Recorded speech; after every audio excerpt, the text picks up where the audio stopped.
Hello students, electric charge और electric field के ऊपर थोड़ा न्यूमेरिकल करेंगे। तो ये सारे जो है ना, फर्स्ट ये क्वेश्चन है न्यूमेरिकल्स, इंपॉर्टेंट है एग्जाम पॉइंट ऑफ व्यू और नीट और आईआईटी नीट दोनों के वजह से, और एग्जाम थ्योरी एग्जाम के लिए भी ये क्वेश्चन बहुत इंपॉर्टेंट है। ठीक है, तो मैं यहाँ पे क्वेश्चन पढ़ता हूँ। देखो, 2 point charges of 0.65 microcoulomb are separated by a distance of 0.5 meter. First bit क्या है बेटा? What is the force of repulsion. Second bit क्या है? What is the force of repulsion if each charge is doubled and the distance between them is half. Third bit क्या है? What is the force of attraction force of repulsion if the two charges are placed in water whose dielectric constant is 80। तो एक question बहुत important है, समझो। Solution क्या है? देखो, पहले डाटा लिख लो। ठीक है, ये नीट और आईआईटी पॉइंट ऑफ व्यू ये वैल्यू नहीं देंगे, Q1 Q2 मतलब Q बोल के देंगे, सेम चार्जेस आइडेंटिकल, और यहाँ पे डायरेक्टली कांस्टेंट का K देंगे। तब इसका भी answer in terms of some formula में आता है, वो भी आप याद रखना है। आप ये याद रखेंगे, मतलब ये समझ में आएगा तो वो भी करेंगे आप लोग। ठीक है, तो ले लो सॉल्यूशन। गिवन क्या है? ले लो, गिवन क्या है? Q1 Q2 equal to 0.65 microcoulomb 6। Okay, तो यहाँ पे माइक्रो का मतलब क्या है आपको पता है, इक्वल टू 0.65 इंटू 10⁻⁻6 कुलम। और डिस्टेंस है, डिस्टेंस d इक्वल टू, या r ले लो या d ले लो, ठीक है, चलेगा। r इक्वल टू 0.5 मीटर, तो मीटर है, मीटर में रहने दो। तो फर्स्ट बिट का क्वेश्चन है क्या है? देखो, तो what is the force of repulsion. तो F equal to, first bit लिख लो, यहाँ पे टाइटल लिखो यहाँ पे। ठीक है, force of repulsion,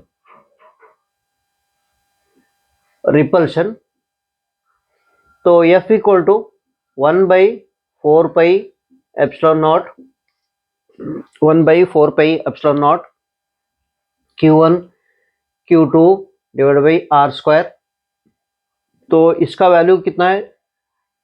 9 into 10⁻⁹, 0.65 into 10⁻⁻6, दोनों सेम है तो इसलिए तो स्क्वायर आ गया। तो यहाँ पे आई का, आर का वैल्यू है 0.5 स्क्वायर। Okay, 0.5 square. तो इसे सिंप्लीफाई कर लो आप। ठीक है, 9 इंटू 0.65 इंटू, तो 0.65 डबल आ जाएगा। ठीक है, इंटू 10⁻, ये एक काम कर लो, ये 10⁻9 ये, और ये 10⁻12, ओके, -12, और यहाँ पे 0.5 इंटू 0.5 यहाँ नीचे आ जाएगा। ठीक है, देखो ये पॉइंट के बाद क्या है? पॉइंट के बाद एक जीरो है, तो इसलिए तो एक पॉइंट, सॉरी, पॉइंट के बाद एक डिजिट है, पॉइंट के बाद एक डिजिट है, तो ये चले गया समझो। तो इधर का पॉइंट शिफ्ट हो गया, ये भी चले गया, तो ये पॉइंट शिफ्ट हो गया समझो, पॉइंट चले गया इधर का। अब इसे सिंप्लीफाई कर सकते हैं, 5 1 जा 5 1 जा 5 3 जा, ठीक है, 13 आ गया। यहाँ पे ले लो 5 1 जा 5, ठीक है, पॉइंट ये 1 3 इक्वल टू 9 इंटू 13 इंटू, ये भी 13 ही लिख लो, इंटू यहाँ पे इसका 0.2 आ जाएगा, 10⁻⁻2, और ये 10⁻9 इंटू 10⁻⁻12। ठीक है, अब इसे सिंप्लीफाई कर लो, कितना होगा देखो, 13 13 जा कितना होगा, 13 13 जा 169 इंटू 13 13 जो 169 इंटू 10⁻⁻2 प्लस 9 माइनस 12, ठीक है, इक्वल टू इसे मल्टीप्लाई कर लो, 9 9 जा 81, 8 कैरी, 9 6 जा 54, 55 81 ना, हाँ 9 6 जा 54, 54 प्लस 8 62, 6 कैरी, 9 1 जा 9 15, ठीक है, 9 1 जा 9 15 आ गया, ठीक है।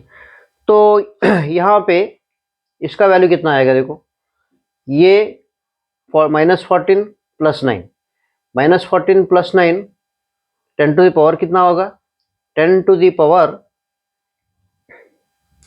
-5, -5, ठीक है।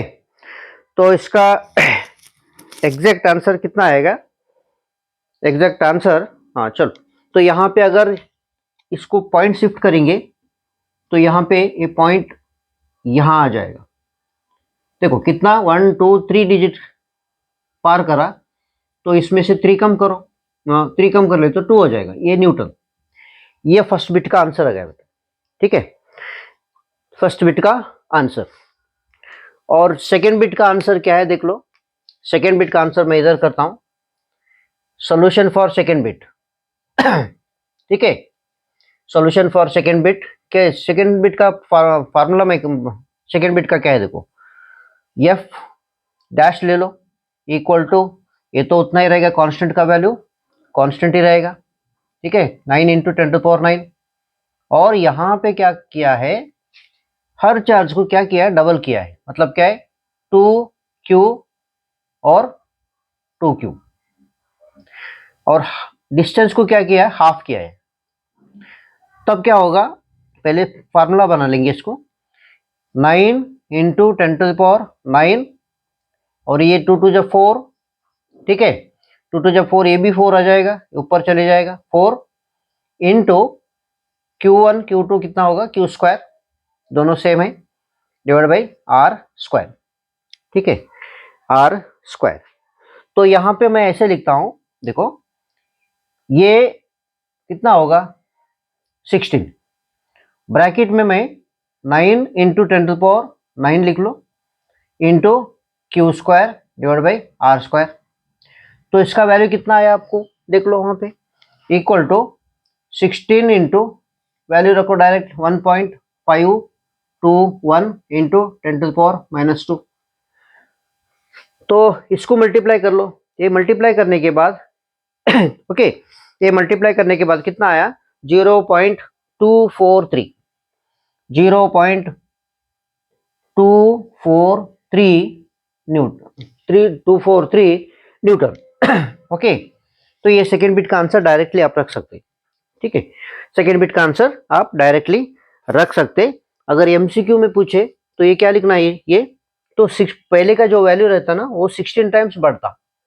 कंडीशन क्या है, अगर चार्ज को डबल किए और डिस्टेंस को हाफ किए, तब तो जो ओरिजिनली वैल्यू था, फोर्स था, वो 16 टाइम्स बढ़ेगा, 16 टाइम्स। ये पॉइंट याद रख लो सीईटी के लिए, मतलब एग्जाम के लिए, मतलब कॉम्पिटिटिव एग्जाम के लिए। अब थर्ड बिट क्या है, थर्ड बिट में अगर ये डायइलेक्ट्रिक कांस्टेंट एयर और मॉलिक्यूल, मतलब एयर और वैक्यूम था, अब क्या करें, वाटर को रिप्लेस करें, क्या करें, वाटर को रिप्लेस करें, जिसका कांस्टेंट क्या है, जिसका कांस्टेंट है 80।